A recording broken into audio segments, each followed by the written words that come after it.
Sarah Shin ran as fast as she could, trying to leave the party hosted by her backstabbing friend, thinking about how she got it all wrong. Her plan of laying low as Sarah Shin and how much she wanted to leave the body of the ignored Sarah Shin all seemed meaningless now. All her efforts to live her life peacefully as Sarah had gone in vain. As she exited the building, bruised and battered, she was a bit surprised to see Mr. Beck waiting for her as if he had already been informed about what had happened. But she couldn't care less anymore and threw herself into the car. Mr. Beck asked if she wanted to go to the hospital, but she refused and told him she wanted to go straight home. Mr. Beck tried to insist that it would be better for her to get herself checked, but she ignored his statement and instead asked if he could investigate the man who seemed to hold a major grudge against her. Mr. Beck hesitated and asked if she really didn't remember anything. Sarah was confused by what he meant. Did that mean there was actually more to it than she thought? Mr. Beck explained that during stressful days at work, she had treated a security company employee harshly. The man who attacked her earlier was the employee's father. The employee had suffered severe depression due to the incident and had attempted suicide. She was also currently hospitalized, which was why the father couldn't help but resent Sarah. Even so, the incident that happened to Sarah wouldn't be taken lightly, and Mr. Beck assured her that the man would face consequences. Sarah declined and decided not to press charges. Instead, she wanted to compensate the victim's family. Whatever compensation they wanted, even if she had to beg and kneel for forgiveness, she was willing to do it. The worst thing was, she couldn't remember anything involving her harming people.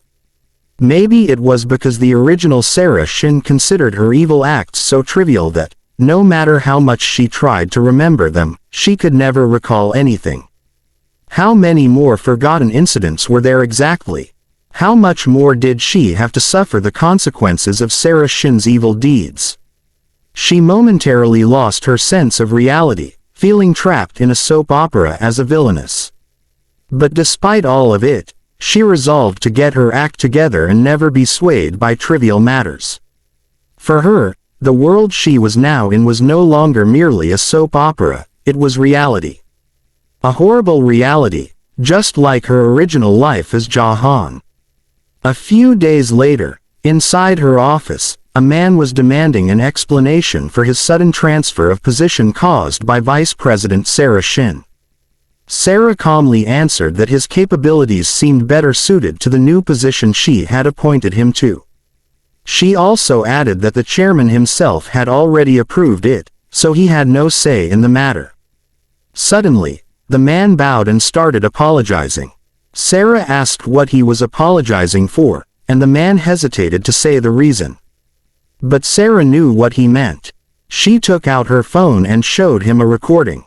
In the recording, it was clear that the man had been badmouthing her, saying she lacked the abilities to be the vice president and had only gotten the position because she was the chairman's daughter.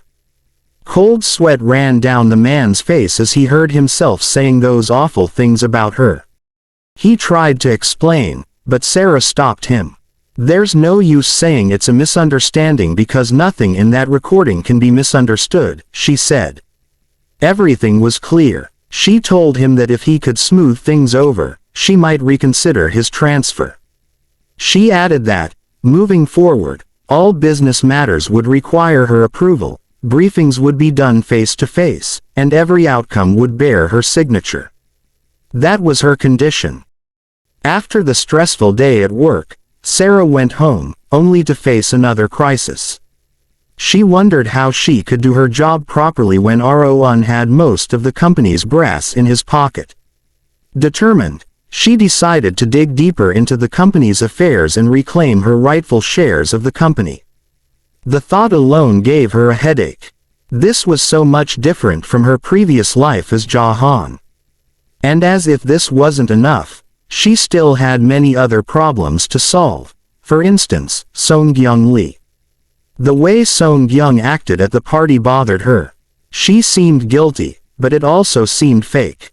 Since Song-gyung hosted the party and managed the attendees, Sarah couldn't help but hold her responsible and doubt her, even if she claimed the uninvited guests were let in by mistake. The female lead of the soap opera had just taken a hit on her, the villainess.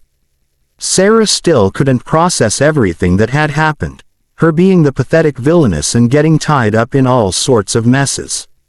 After some time, she went to the kitchen to drink some water to clear her thoughts. Beyond Sarah's awareness, Ro-un was also in the vicinity, watching her. Seeing the bruises and bandages on her hands reminded him of what had happened at the party. He had seen how Sarah knelt pathetically on the ground while her so-called fiancé just stared at her from afar. Ro-un couldn't help but feel pathetic for not protecting his own fiancé and decided to help her. But before he could approach, he stopped in his tracks. What good would it bring him to help Sarah? It would only lead to another confrontation and possibly a bigger commotion. As Ro-un was lost in thought, he didn't notice he was staring until Sarah turned to look at him. Sarah asked if he wanted coffee and offered to make some but quickly took it back, saying that if she made him coffee, he might suspect her of spiking it. She began walking away but stopped when Ro-un called her. Sarah looked at him, wondering what he wanted. Then, to her surprise, he asked, "Are you okay?" Even Ro-un seemed surprised by his own words. Sarah was dumbfounded and had trouble responding. She tried to act normal, saying she was fine before hurriedly leaving. Once in her room, she closed the door and tried to process what had just happened. What's gotten into him, she thought. The next day, her colleagues noticed a change in Sarah. She was handling company matters more actively and discussing plans with her team members peacefully.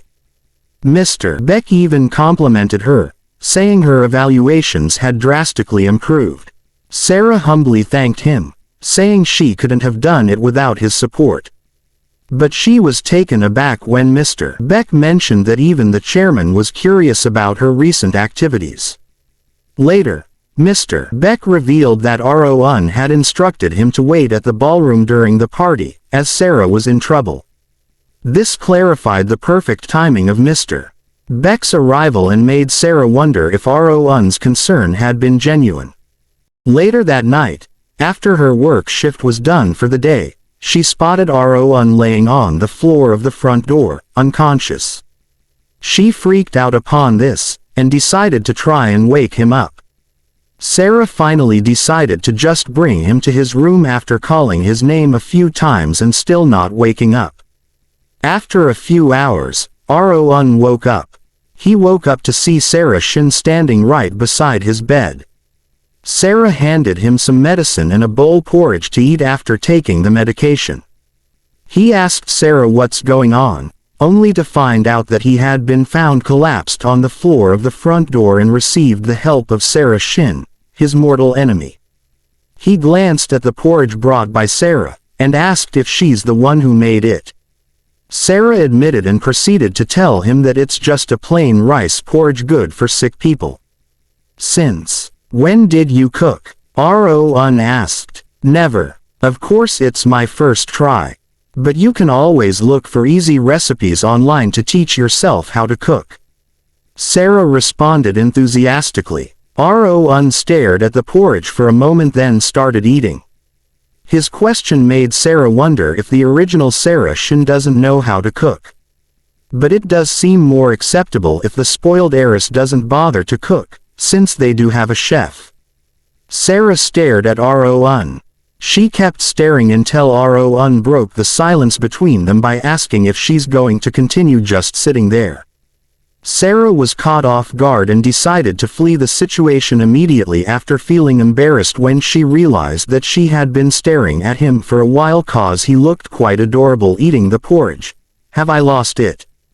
What am I thinking? Sarah thought to herself. Sarah thought that maybe it's because of the sleepiness getting to her. That's why she's thinking about weird stuff, and finally decided to end the day by hitting the sack. The next morning, the argument between Sarah and her mom was very much visible. I'm not going, Sarah insisted. Her mom stood right behind her with her arms crossed, reminding her that she's in no place to be picky about her work. Sarah also doesn't seem to back down. She argued what use would it be for her to attend a soirée when in the end, all she's gonna get is the short end of the stick again. She told her mom to invite Ro-un instead of her, but unfortunately, Ro-un is away on a business trip and only she can go to represent Sungwon Company. Her mother even added some flattering words saying that things have been going well for her at work, to convince her attending the soirée. She left Sarah with no choice, since it could also help Sarah establish her position within the company if she handled the external and internal affairs well enough. Sarah realized that it would be like killing two birds with one stone, and therefore decided to attend the party. Her mother was more than delighted to hear her decision. Later that day, Sarah was already being escorted to the party by Jae-yeon. This time, Sarah told him clearly that he can't just disappear like he did at the last party they attended, and that he should at least soften his expression. Sarah also added that all he needs to do is to act like a proper date for her at the very best. But it seems Jae-yeon misunderstood what she meant. Jae-yeon told her that she seems to have abandoned the idea of calling off their engagement, seeing as she was asking him to play the role of fiancé again. Sarah was irked by his audacity, but decided to just let him think whatever he wants, since it'll be over before he could even know it. On their way in, the man hosting the party approached them.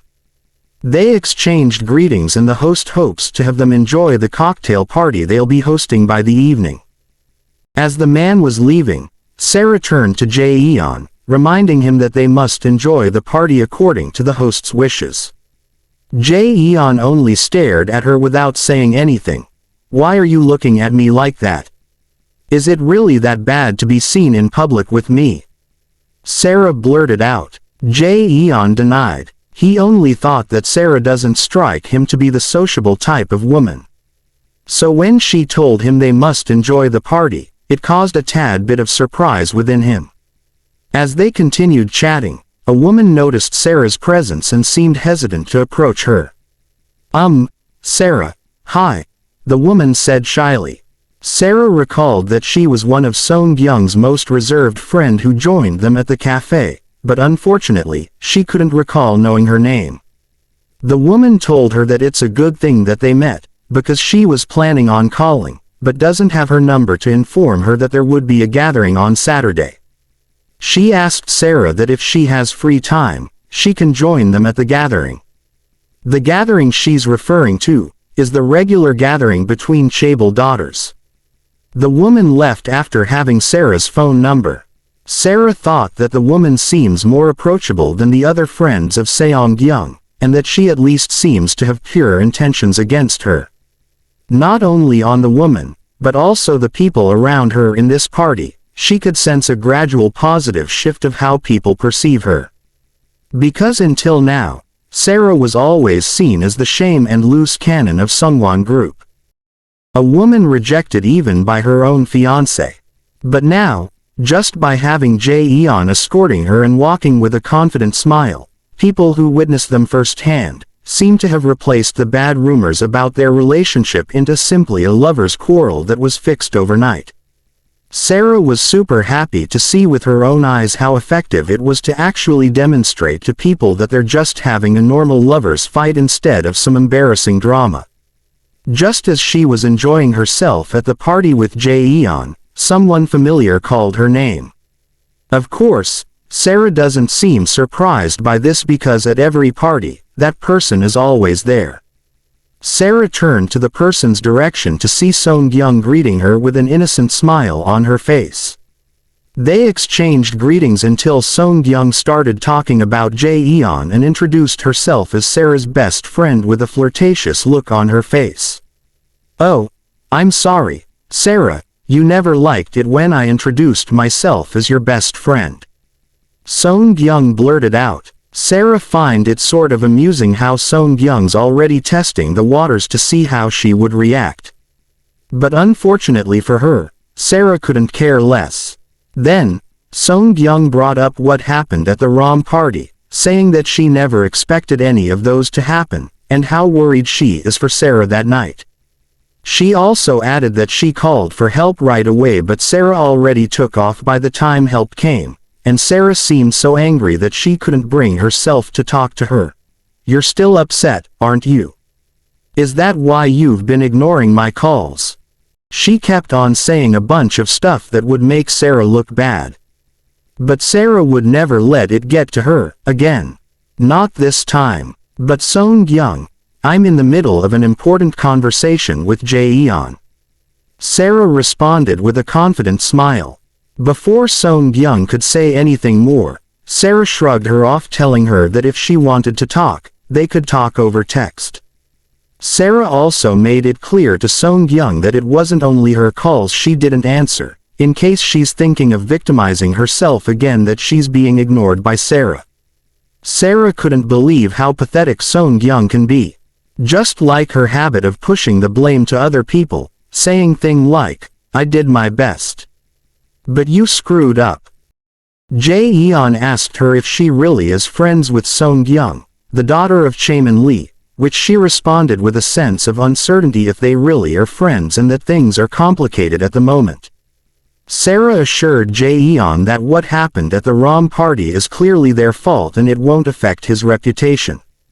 Jae-yeon stared at Sarah, which made him recall his memories at the night of the ROM party. That night, he saw how Sarah was humiliated by the man who attacked her. He tried to push through the crowd to help Sarah, when someone bumped against him going in the same direction as him. It caught him off guard when he saw that it was Chairman Lee's daughter, Song-kyung Lee, running towards Sarah's direction with a creepy wide smiling face, as if what happened to her friend is something very joyful. To Jae-yeon it seems like Sarah's gotten on the bad side of a rather peculiar lady. Before his thoughts could get any further, Sarah interrupted him by asking why he seems interested with Song-kyung. She also added that if Song-kyung had caught his attention, she could make a proper introduction between them. But Jae-yeon seemed displeased by this, with an apparent look of disturbed plastered on his face. Later that day, as Sarah was talking about how pretty the view of the building from the second floor is, and how thankful she is for Jae-yeon keeping her company for the day, Jae-yeon couldn't help but notice the bruise on Sarah's shoulder. He stared at it for quite some time, until Sarah decided to head down as the cocktail event is about to begin. On their way down the stairs, a man standing close by suddenly slipped and fell towards Sarah's direction. Fortunately, Jae-yeon's fast reflexes prevented injury on both the man and Sarah. The man apologized and Jae-yeon warned the man to be more careful next time. He turned towards Sarah asking her if she's all right. Fortunately, nothing happened to Sarah.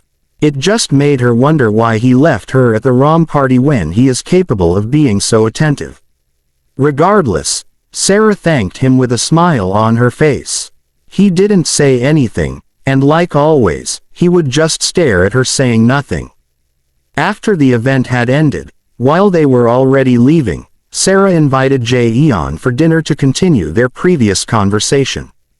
Jae-yeon seemed to have forgotten about their previous conversation completely, that he asked Sarah what it was all about. What else would it be? Of course it would be about breaking off our engagement. Sarah answered confidently with a grin on her face. That's it for this series. Comment down below to know more about what happens next, like the video, and click the subscribe button along with the notification bell, to stay updated with the latest videos. Thanks you so much for listening, bye.